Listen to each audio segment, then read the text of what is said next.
யோவான் 4ஆம் அதிகாரம். யோவானை பார்க்கிலும் இயேசு அநேகம் பேரை சீஷராக்கி ஞானஸ்நானம் கொடுக்கிறார் என்று பரிசேயர் கேள்விப்பட்டதாக கர்த்தர் அறிந்த போது யூதேயாவை விட்டு மறுபடியும் கலிலேயாவுக்கு போனார். இயேசு தாமே ஞானஸ்நானம் கொடுக்கவில்லை, அவருடைய சீஷர்கள் கொடுத்தார்கள். அவர் சமாரியா நாட்டின் வழியாய் போக வேண்டியதாய் இருந்தபடியால் யாக்கோபு தன் குமாரனாகிய யோசேப்புக்கு கொடுத்த நிலத்துக்கு அருகே இருந்த சமாரியாவில் உள்ள சீகார் எனப்பட்ட ஊருக்கு வந்தார். அங்கே யாக்கோபுடைய கிணறு இருந்தது. இயேசு பிரயாணத்தினால் இடைப்படைந்தவராய் அந்த கிணற்றின் அருகே உட்கார்ந்தார். அப்பொழுது ஏறக்குறைய 6ஆம் மணி வேளையாயிருந்தது.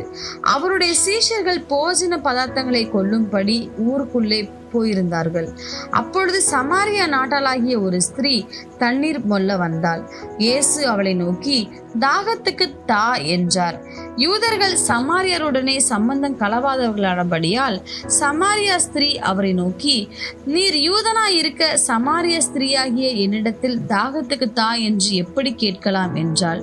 இயேசு அவளுக்கு பிரதியுத்தரமாக, நீ தேவனுடைய ஈவையும் தாகத்துக்கு தா என்று உன்னிடத்தில் கேட்கிறவர் இன்னார் என்பதையும் அறிந்திருந்தாயானால் நீயே அவரிடத்தில் கேட்டிருப்பாய், அவர் உனக்கு ஜீவ தண்ணீரை கொடுத்திருப்பார் என்றார்.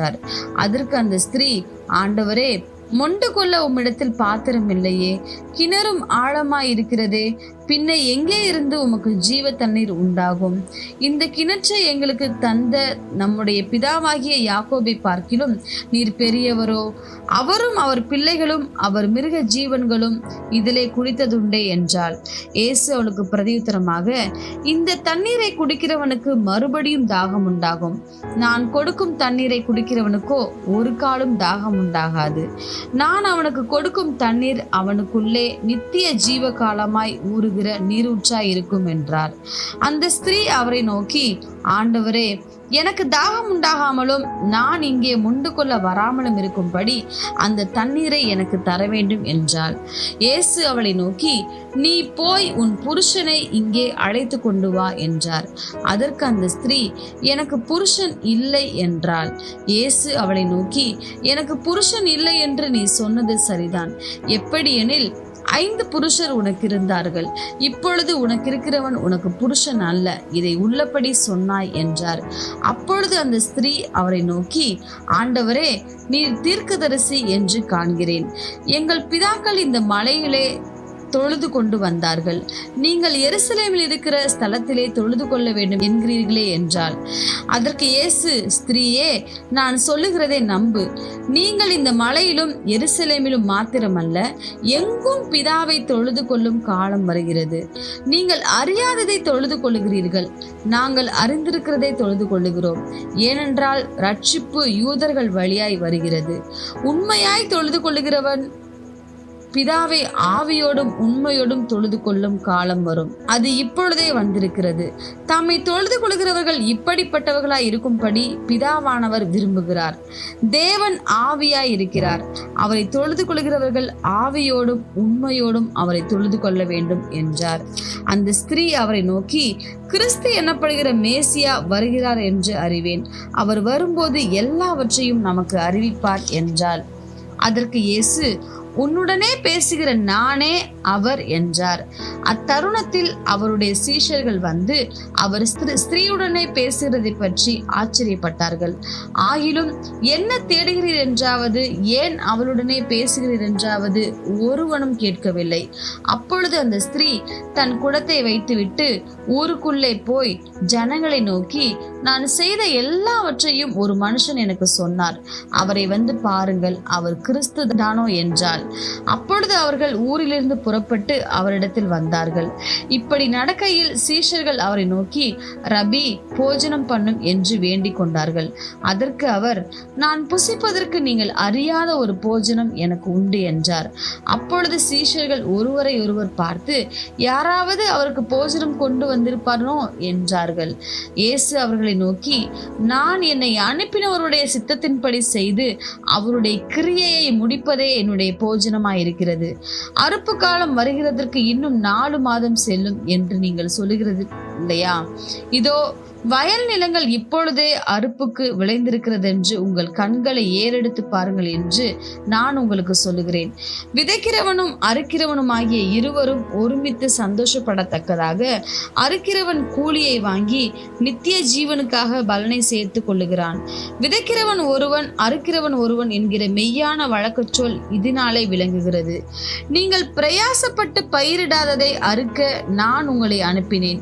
மற்றவர்கள் பிரயாசப்பட்டார்கள், அவர்களுடைய பிரயாசத்தின் பலனை நீங்கள் பெற்றீர்கள் என்றார். நான் செய்த எல்லாவற்றையும் எனக்கு சொன்னார் என்று சாட்சி சொன்ன அந்த ஸ்திரீனுடைய வார்த்தை நிமித்தம் அந்த ஊரில் உள்ள சமாரியரில் அநேகர் அவர் மேல் விசுவாசம் உள்ளவர்களானார்கள். சமாரியர் அவரிடத்தில் வந்து தங்களிடத்தில் தங்க வேண்டும் என்று அவரை வேண்டிக் கொண்டார்கள். அவர் 2 நாள் அங்கே தங்கினார்.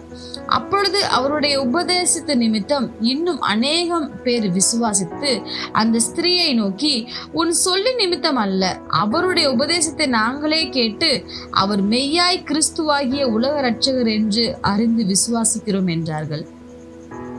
2 நாளைக்கு பின்பு அவர் அவ்விடம் விட்டு புறப்பட்டு கலிலேயாவுக்கு போனார். ஒரு தீர்க்கதரிசிக்கு தன் சொந்த ஊரிலே கனமில்லை என்று இயேசு தாமே சொல்லியிருந்தார்.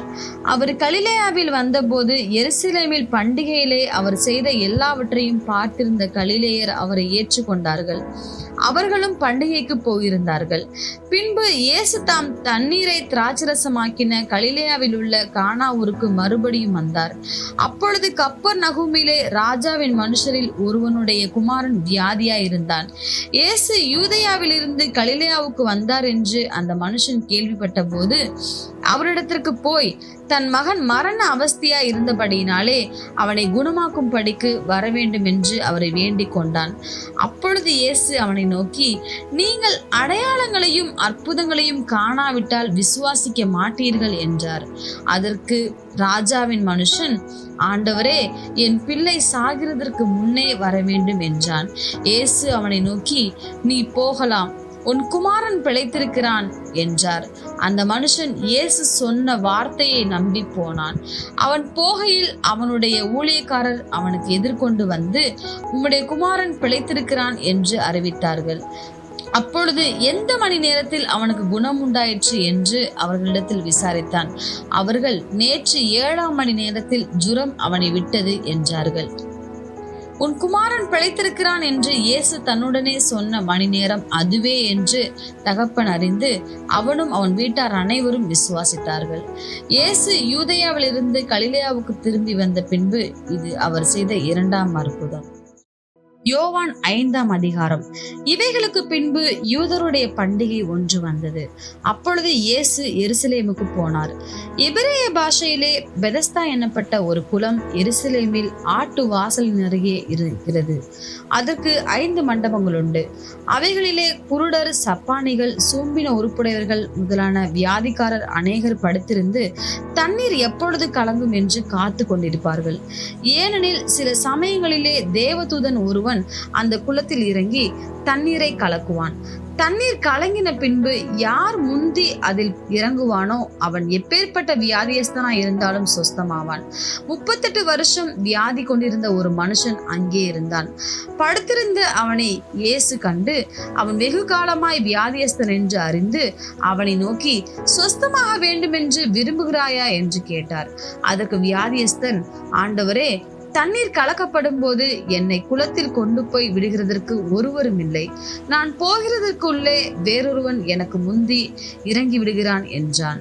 இயேசு அவனை நோக்கி, எழுந்திரு, உன் படுக்கையை எடுத்துக்கொண்டு நட என்றார். உடனே அந்த மனுஷன் சொஸ்தமாகி தன் படுக்கையை எடுத்துக்கொண்டு நடந்து போனான். அந்த நாள் ஓய்வு நாளாயிருந்தது. ஆதலால் யூதர்கள் குணமாக்கப்பட்டவனை நோக்கி, இது ஓய்வு நாளாய் இருக்கிறதே, படுக்கையை எடுத்துக்கொண்டு போகிறது உனக்கு நியாயமல்ல என்றார்கள். அவன் அவர்களுக்கு பிரதியுத்தரமாக, என்னை சொஸ்தமாக்கினவர் உன் படுக்கையை எடுத்துக்கொண்டு நடவென்று எனக்கு சொன்னார் என்றான். அதற்கு அவர்கள், உன் படுக்கையை எடுத்துக்கொண்டு நடவென்று உன்னுடனே சொன்ன மனுஷன் யார் என்று அவனிடத்தில் கேட்டார்கள். சொஸ்தமாக்கப்பட்டவன் அவர் இன்னார் என்று அறியவில்லை. அவ்விடத்தில் ஜனங்கள் கூட்டமாயிருந்தபடியினால் இயேசு விலகி இருந்தார். அதற்கு பின்பு இயேசு அவனை தேவாலயத்திலே கண்டு, இதோ நீ சொஸ்தமானாய், அதிக கேடானதொன்றும் உனக்கு வராதபடி இனி பாவம் செய்யாதே என்றார். அந்த மனுஷன் போய் தன்னை சொஸ்தமாக்கினவர் இயேசு என்று யூதர்களுக்கு அறிவித்தான். இயேசு இவைகளை ஓய்வு நாளில் செய்தபடியால் யூதர்கள் அவரை துன்பப்படுத்தி அவரை கொலை செய்ய வகை தேடினார்கள். இயேசு அவர்களை நோக்கி, என் பிதா இதுவரைக்கும் கிரியை செய்து வருகிறார், நானும் கிரியை செய்து வருகிறேன் என்றார்.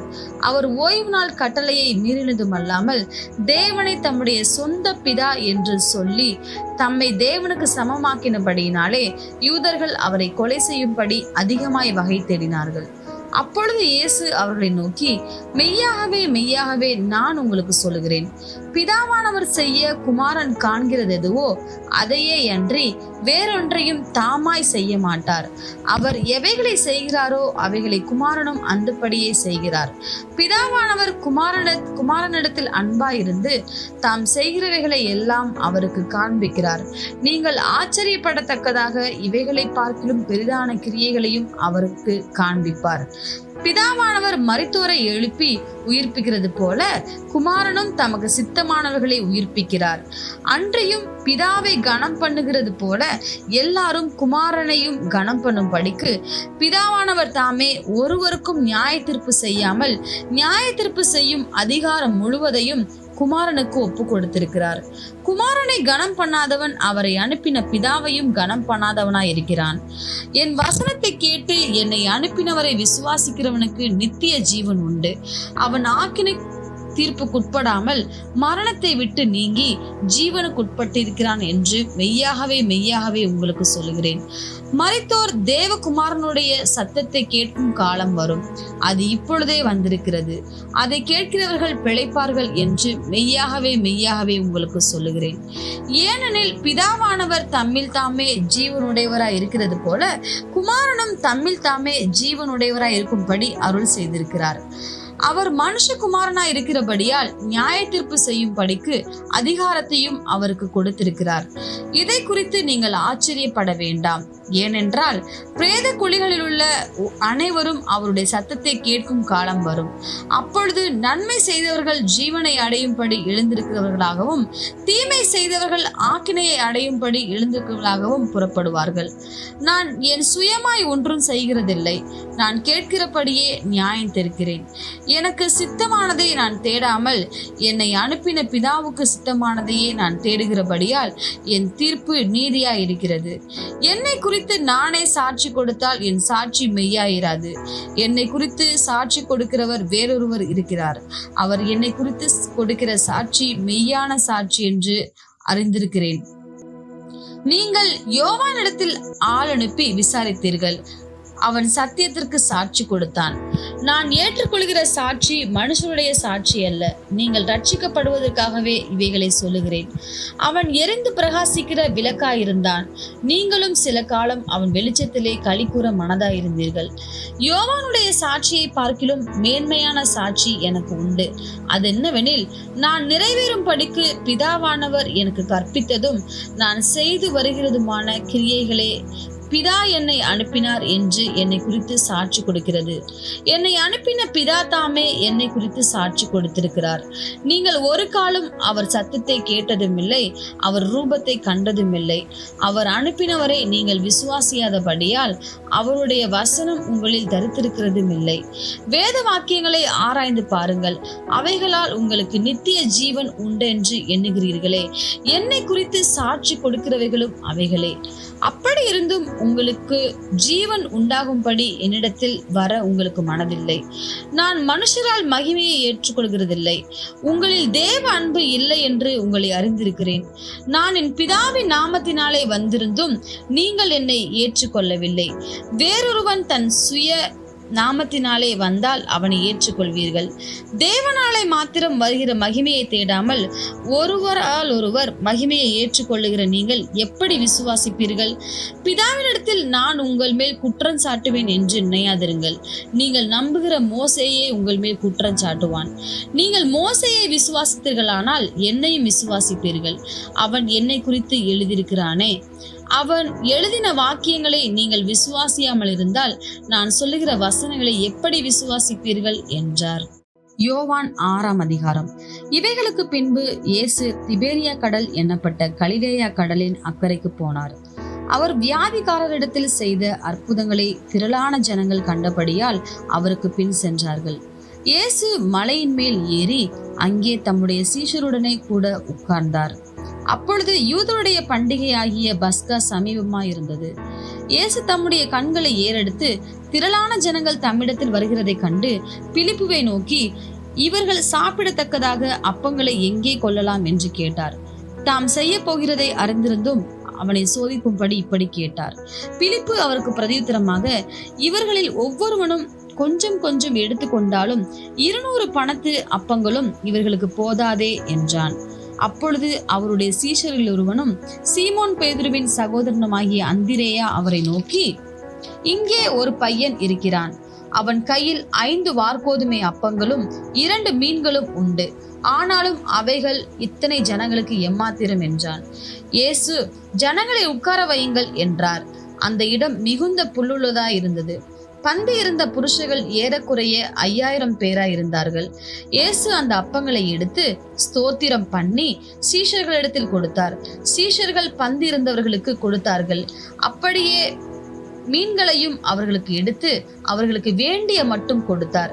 அவர்கள் திருப்தி அடைந்த பின்பு அவர் தம்முடைய சீஷர்களை நோக்கி, ஒன்றும் சேதமாய் போகாதபடிக்கு மீதியான துணிக்கைகளை சேர்த்து வையுங்கள் என்றார்.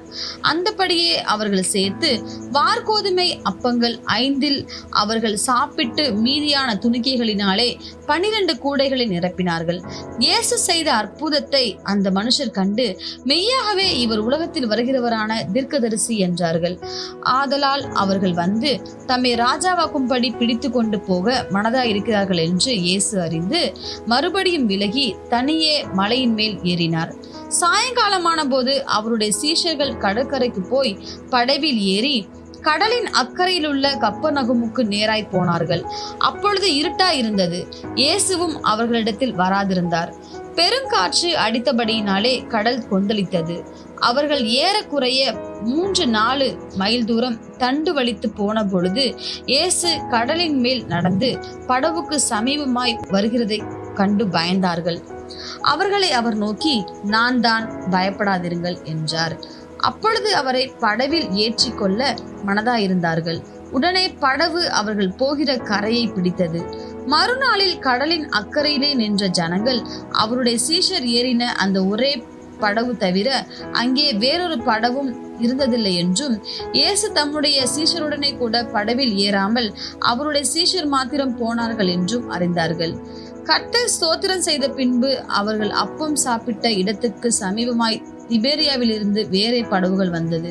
அப்பொழுது இயேசுவும் அவருடைய சீஷரும் அங்கே இல்லாததை ஜனங்கள் கண்டு உடனே அந்த படவுகளில் ஏறி இயேசுவை தேடிக்கொண்டு கப்பர்நகூமுக்கு வந்தார்கள். கடலின் அக்கறையிலே அவர்கள் அவரை கண்டபோது, ரபி, நீர் எப்பொழுது இவ்விடம் வந்தீர் என்று கேட்டார்கள். இயேசு அவர்களுக்கு பிரதியுத்தரமாக, நீங்கள் அற்புதத்தை கண்டதினால் அல்ல, நீங்கள் அப்பம் புசித்து திருப்தியானதினாலேயே என்னை தேடுகிறீர்கள் என்று மெய்யாகவே மெய்யாகவே உங்களுக்கு சொல்லுகிறேன். அழிந்து போகிற போஜனத்திற்காக அல்ல, நித்திய ஜீவன் வரைக்கும் நிலை நிற்கிற போஜனத்திற்காகவே கிரியை நடப்பியுங்கள். அதை மனுஷகுமாரன் உங்களுக்கு கொடுப்பார். அவரை பிதாவாகிய தேவன் முத்திரித்திருக்கிறார் என்றார். அப்பொழுது அவர்கள் அவரை நோக்கி, தேவனுக்கேற்ற கிரியைகளை நடப்பிக்கும்படி நாங்கள் என்ன செய்ய வேண்டும் என்றார்கள்.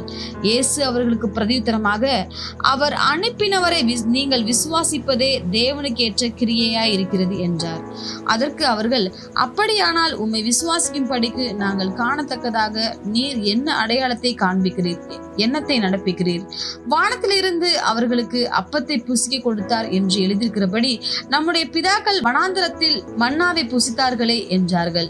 இயேசு அவர்களை நோக்கி, வானத்திலிருந்து வந்த அப்பத்தை மோசே உங்களுக்கு கொடுக்கவில்லை, என் பிதாவோ வானத்திலிருந்து வந்த மெய்யான அப்பத்தை உங்களுக்கு கொடுக்கிறார் என்று மெய்யாகவே மெய்யாகவே உங்களுக்கு சொல்லுகிறேன். வானத்திலிருந்து இறங்கி உலகத்துக்கு உங்களுக்கு ஜீவனை கொடுக்கிற அப்பமே தேவன் அருளிய அப்பம் என்றார். அப்பொழுது அவர்கள் அவரை நோக்கி, ஆண்டவரே, இந்த அப்பத்தை எப்பொழுதும் எங்களுக்கு தர வேண்டும் என்றார்கள். இயேசு அவர்களை நோக்கி, ஜீவ அப்பம் நானே. என்னிடத்தில் வருகிறவன் ஒரு காலும் பசியடையான், என்னிடத்தில் விசுவாசமாய் இருக்கிறவன் ஒரு காலம் தாகம் அடையான். நீங்கள் என்னை கண்டிருந்தும் விசுவாசியாமல் இருக்கிறீர்கள் என்று உங்களுக்கு சொல்லுகிறேன். பிதாவானவர் எனக்கு கொடுக்கிற யாவும் என்னிடத்தில் வரும். என்னிடத்தில் வருகிறவனை நான் புறம்பே தள்ளுவதில்லை. என் சித்தத்தின்படி அல்ல, என்னை அனுப்பினவருடைய சித்தத்தின்படி செய்யவே நான் வானத்திலிருந்து இறங்கி வந்தேன். அவர் எனக்கு தந்தவைகளில் ஒன்றையும் நான் இழந்து போகாமல் கடைசி நாளில் அவைகளை எழுப்புவதே என்னை அனுப்பின பிதாவின் சித்தமாயிருக்கிறது. குமாரனை கண்டு அவரிடத்தில் விசுவாசமாய் இருக்கிறவன் எவனோ அவன் நித்திய ஜீவனை அடைவதும் நான் அவனை கடைசி நாளில் எழுப்புவதும் என்னை அனுப்பினோருடைய சித்தமாயிருக்கிறது என்றார். நான் வானத்திலிருந்து வந்த அப்பம் என்று அவர் சொன்னது நிமித்தம் யூதர்கள் அவரை குறித்து முறுமுறுத்து, இவன் யோசேப்பின் குமாரனாகிய இயேசு அல்லவா? இவனுடைய தகப்பனையும் தாயையும் அறிந்திருக்கிறோம். அப்படி இருக்க நான் வானத்திலிருந்து இறங்கி வந்தேன் என்று இவன் எப்படி சொல்லுகிறான் என்றார்கள்.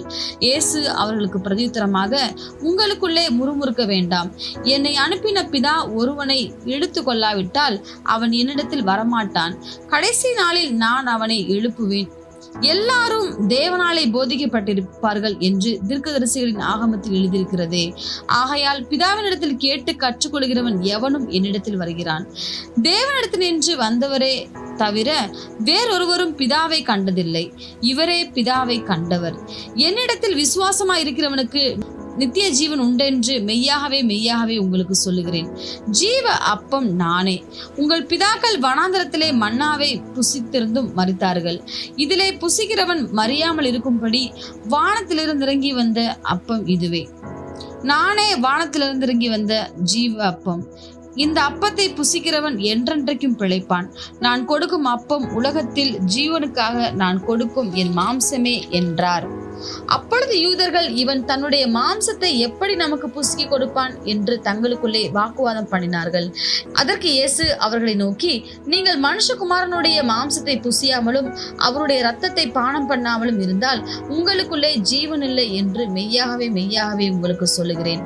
என் மாம்சத்தை புசித்து என் இரத்தத்தை பானம் பண்ணுகிறவனுக்கு நித்திய ஜீவன் உண்டு. நான் அவனை கடைசி நாளில் எழுப்புவேன். என் மாம்சம் மெய்யான போஜனமாய் இருக்கிறது, என் இரத்தம் மெய்யான பானமாயிருக்கிறது. என் மாம்சத்தை புசித்து என் இரத்தத்தை பானம் பண்ணுகிறவன் என்னிலே நிலைத்திருக்கிறான், நானும் அவனிலே நிலைத்திருக்கிறேன். ஜீவனுள்ள பிதா என்னை அனுப்பினது போலவும் நான் என் பிதாவினால் பிழைத்திருக்கிறது போலவும் என்னை புசிக்கிறவனும் என்னாலே பிழைப்பான். வானத்தில் இருந்திருந்த அப்பம் இதுவே. இது உங்கள் பிதாக்கள் புசித்த மன்னாவை போலல்ல, அவர்கள் மரித்தார்களே. இந்த அப்பத்தை புசிக்கிறவனோ என்றென்றைக்கும் பிழைப்பான் என்றார். கப்பர்நகூமிலுள்ள ஜெப ஆலயத்திலே அவர் உபதேசிக்கையில் இவைகளை சொன்னார். அவருடைய சீஷரில் அநேகர் இவைகளை கேட்ட பொழுது, இது கடினமான உபதேசம், யார் இதை கேட்பார்கள் என்றார்கள். சீஷர்கள் அவரை குறித்து முறுமுறுக்கிறார்கள் என்று இயேசு தமக்குள்ளே அறிந்து அவர்களை நோக்கி, இது உங்களுக்கு இடரலா இருக்கிறதோ? மனுஷகுமாரன் தாம் முன்னிருந்த இடத்திற்கு ஏறி போகிறதை நீங்கள் காண்பீர்களானால் எப்படி இருக்கும்? ஆவியே உயிர்ப்பிக்கிறது, மாம்சமானது ஒன்றுக்கும் உதவாது. நான் உங்களுக்கு சொல்லுகிற வசனங்கள் ஆவியாயும் ஜீவனாயும் இருக்கிறது. ஆகிலும் உங்களில் விசுவாசியாதவர்கள் சிலர் உண்டு என்றார். விசுவாசியாதவர்கள் இன்னார் என்றும் தம்மை காட்டிக் கொடுப்பவன் இன்னார் என்றும் ஆதி முதலாக இயேசு அறிந்திருந்தபடியால் அவர் பின்னும், ஒருவன் என் பிதாவின் அருளை பெறாவிட்டால் என்னிடத்திற்கு வரமாட்டான் என்று இது நிமித்தமே உங்களுக்கு சொன்னேன் என்றார். அது முதல் அவருடைய சீஷரில் அநேகர் அவருடனே கூட நடவாமல் பின்வாங்கி போனார்கள். அப்பொழுது இயேசு 12 நோக்கி, நீங்களும் போய்விட மனதா இருக்கிறீர்களோ என்றார். சீமோன் பேதுரு அவருக்கு பிரதியுத்தரமாக, ஆண்டவரே, யாரிடத்தில் போவோம்? நித்திய ஜீவ வசனங்கள் உம்மிடத்தில் உண்டே. நீர் ஜீவனுள்ள தேவனுடைய குமாரனாகிய கிறிஸ்து என்று நாங்கள் விசுவாசித்தும் அறிந்தும் இருக்கிறோம் என்றான். இயேசு அவர்களை நோக்கி, 12 உங்களை நான் தெரிந்து கொள்ளவில்லையா? உங்களுக்குள்ளும் ஒருவன் பிசாசாய் இருக்கிறான் என்றார்.